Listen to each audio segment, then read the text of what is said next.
Hello. Well, I'm going to talk about a current issue in the world of books and media right now.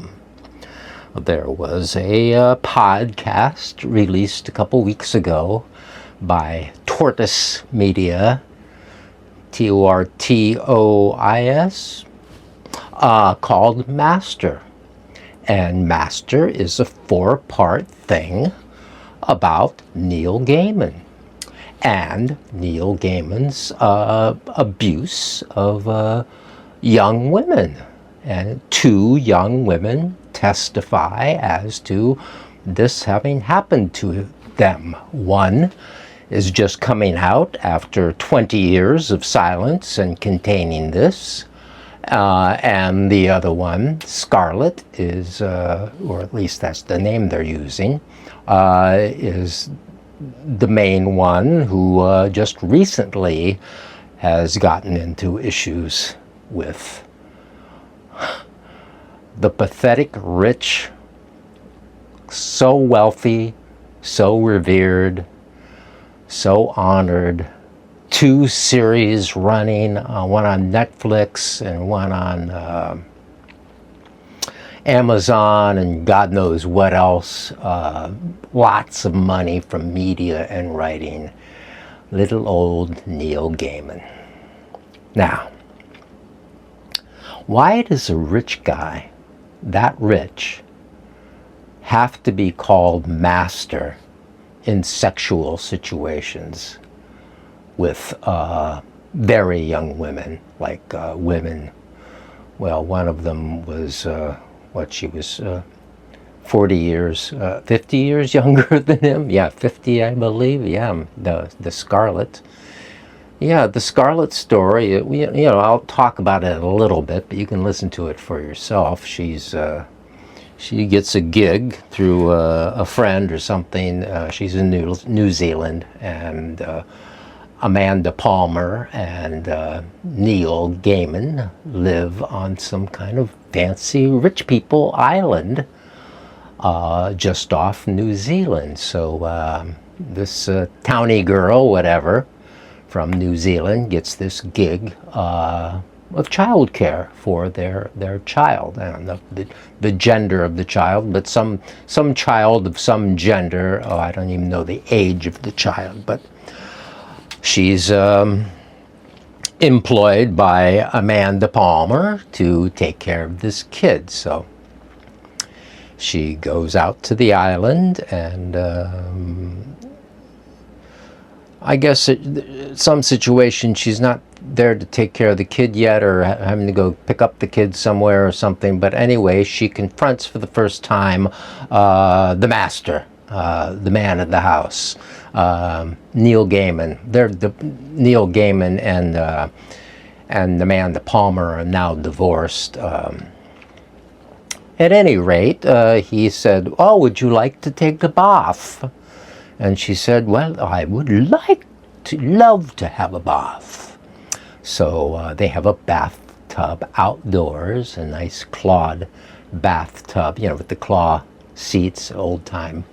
Lovely bath. It's probably lovely, and it's probably lovely that it's outdoors and the greenery and all that. So she has this bath and gets in the bath, and here comes old Neil coming down in his towel or whatever, and he's, "Well, I'm going to join you," and so he joins her, and now he says they just sort of cuddled and made out, even though only meeting each other just an hour or so earlier. But then she says that actually it was a little more than making out, that he put his finger up inside her in the back door, which she did not like or appreciate or want. But the whole story gets very confused and very murky, and things are called into question because she gives consent, or gives the appearance of consent, They review a bunch of WhatsApp messages between the two, some video messages, and a lot of text messages. And she sort of sounds like she's, going along with it. And, he says, "Call me master." And she talks, mentions that about, after these things happen that are rough, basically BDS and SM play, she acts like it was just okay, and I had a really wonderful time. So there's that. Then there's the testimony by K, the initial K. We don't have what her name is either, really. So she talks about meeting him at a fan thing when he was like in his mid-40s and she was like 18, whatever. So she's all, and they sort of establish a thing, because he has an open relationship with Amanda Palmer, and so this is in the early 21st century. And but it ends up getting very, very rough, and very they go on a vacation together. He's a little more upfront with this one, I guess, and he and Amanda have an open relationship, so it's okay as far as she's concerned, as far as we know, from his whatever we've gotten from him, who is not really talking about this so much right now, although everyone else is, including a lot of YouTube people. So I thought I'd enter in, because I have my own little take about some of these things that are going on, as an older man myself. But the K talks about this trip that she goes on with him, and that she has a urinary tract infection, and that she cannot be penetrated during this urinary tract infection, or it's going to be really painful for her. But he doesn't care. He just does this anyway, and she suffers great pain, and he just keeps doing it anyway. And I don't know, one of them gets hit with a belt, a little punishment, and spankings, and it's all this "call me master" stuff, and it's sort of pathetic. And so when we're in, I guess I'm going to talk about the reaction of these women, and these sort of sexual encounters can be very confusing, I think, for younger people particularly, and they don't really, they can be easily persuaded into think that they've done something, particularly women, that they've done something. The women are often blamed in this situation. Oh, they've been a seductress. They've done something to cause this to happen. They are actually the ones that made this all happen. They are to blame, and they are the ones that caused this very moral and decent man to lose his nut in this way, and and do this, and of course we have her saying that while she was receiving this treatment from him, this, spankings that were too hard or whatever, she said, he said, "Oh no, you like it, you like it. I know you like it." Yeah, he knows they like it. It might be a good idea for him to go for the cult defense. I was in a cult as a child. He was in Scientology. His dad was a big Scientology guy when he was a child.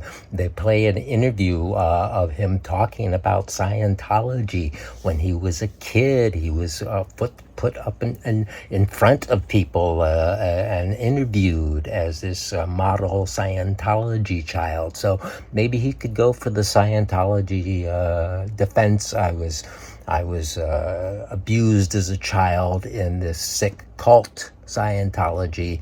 but I think he's a little bit too connected to Scientology still, because his dad started a nutrition company in the 60s or something with Scientology, and he's still part owner of that because he's, so rich and owns all this shit. So I don't know, I'm suggesting the Scientology defense. So, but I find I think what goes on here with at the time with this kind of consent, or this implication of consent from these two women toward this abuser, is that I think it's women and men are trained very differently in their young lives, and some of us very, very differently, and some of us less differently, but in general, women and men are trained differently, and I think that women are often trained to be indeed submissive and to go along. And I think that they have found in some cases, or the hope is in some cases, is that they do go along and consent and say, yeah, okay, yes, I do want this, okay. It will somehow give them more control of this situation that they're not in control of and feel like threatened in. But if they say that they are going along with it, kind of like like some kind of a martial arts, karate, jiu-jitsu move, when you use the energy of the assailant themselves and grab them and let it go through you, and then they fall down. I think there's something about this psychologically that goes on within us, that we're trying to gain control of this situation by being complicit in it, and therefore hoping that I suppose ultimately that he'll drop that need, thinking that maybe that need was just about the chase, and somehow they can drop that need and see that I fulfilled that desire of breaching a boundary, and so then I'll drop it because I've seen that my boundary, I've won.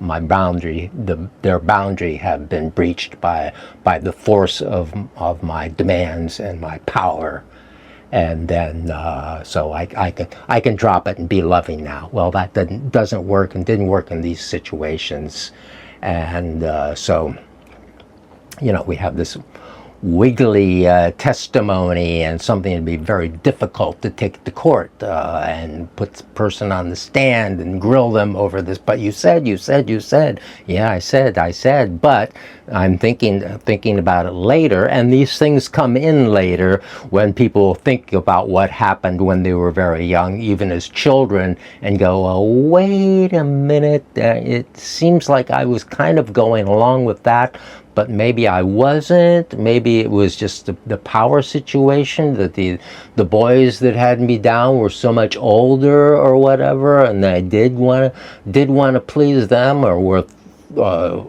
frightened of them or whatever, so went along with it. Maybe I was going along with it. Maybe I was complicit in this whole thing, and maybe I was even the one that started it, somehow. But what of the need of a man like this rich? What's up with these guys? I mean, this guy has like 4 children who are probably like 40 years old, whatever, at this point, since he's 60, 64 or whatever.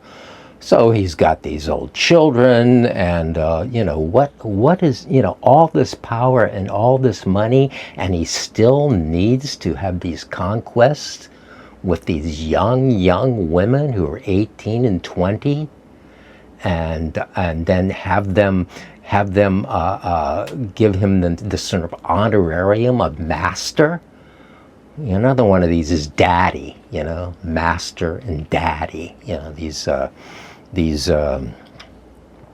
these dom types. Like I know a guy who wanted to be called daddy. And he says, he was with a woman that I know, and they were just starting out, and then he wanted her. Could you please call me daddy? He had some kind of a need to be called daddy. Now maybe you can explain this to me. I would like to hear it, but I certainly don't understand it. So I don't understand this rich fuck, Neil Gaiman, and whatever games he's playing, but I hope he gets toppled. I hope he loses his series on these stupid platforms. So that's, I guess, what I have to say about that issue.